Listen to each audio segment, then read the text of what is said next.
Hello everyone. इस lecture series में हम ब्लॉकचेन टेक्निक्स के बारे में समझेंगे। ब्लॉकचेन एक ऐसी टेक्नोलॉजी होती है जिसे फाइनेंशियल ट्रांजैक्शन रिकॉर्ड करने के लिए प्रोग्राम किया गया है।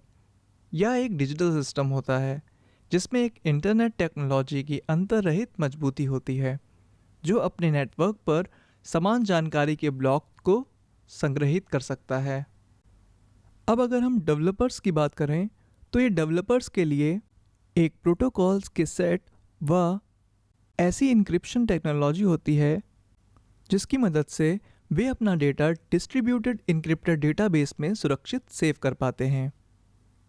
अब अगर हम बिजनेस पर्पस पे बात करें तो ये एक ऐसी डिस्ट्रीब्यूटेड लेजर टेक्नोलॉजी होती है जिसमें न्यू डिजिटल करेंसीज को एक्सप्लोजन के तहत अंतर्निहित किया जाता है। और अब अगर हम टेक्नोलॉजर्स के लिए बात करें तो ये इंटरनेट को यूज़ करने के लिए नेक्स्ट जनरेशन के रूप में यूज़ किए जाने वाली एक टेक्नोलॉजी है और इसी के साथ साथ अन्य लोगों के लिए भी बहुत ही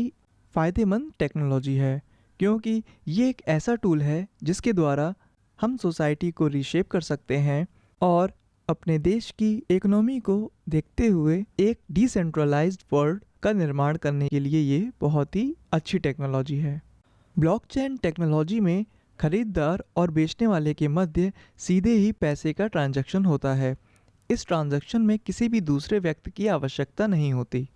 और जब ये ट्रांजैक्शन होते हैं तो किसी भी सेंट्रलाइज्ड मैनेजमेंट की ज़रूरत नहीं होती और ये ट्रांजैक्शन पीयर टू पीयर होते हैं। ट्रस्ट किसी सेंट्रलाइज्ड इंस्टीट्यूशन से इस्टेब्लिश नहीं हुआ, बल्कि कंप्यूटर जगत में ये प्रोटोकॉल्स के द्वारा तथा क्रिप्टोग्राफी के द्वारा इस्टेब्लिश हुआ था और इसी के माध्यम से ऑर्गेनाइजेशंस और कंपनीज तथा इंडिविजुअली ये कनेक्शन पीयर टू पीयर बनना शुरू हुए तथा इसी की मदद से लोगों ने कोलैबोरेशन और कोऑपरेट करना शुरू किया और जैसे जैसे ये कनेक्शन बढ़ते चले गए ये ग्लोबली फैलता गया और सभी लोग एक सेंट्रलाइज्ड ग्लोबल कोलैबोरेशन के तहत कार्य करने लगे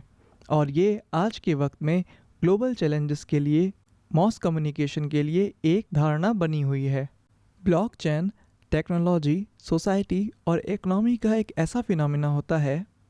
जो आज के समय के लिए एक ऐसा इस्टेब्लिश तरीका है जिसके द्वारा करेंसी, इकोनॉमिक्स, ट्रस्ट, वैल्यू और इसी के साथ साथ एक्सचेंज के पर्पस पर कार्य करता है। इसके बारे में समझने के लिए हमें इसके होलिस्टिक कंटेक्स्ट के बारे में समझना चाहिए।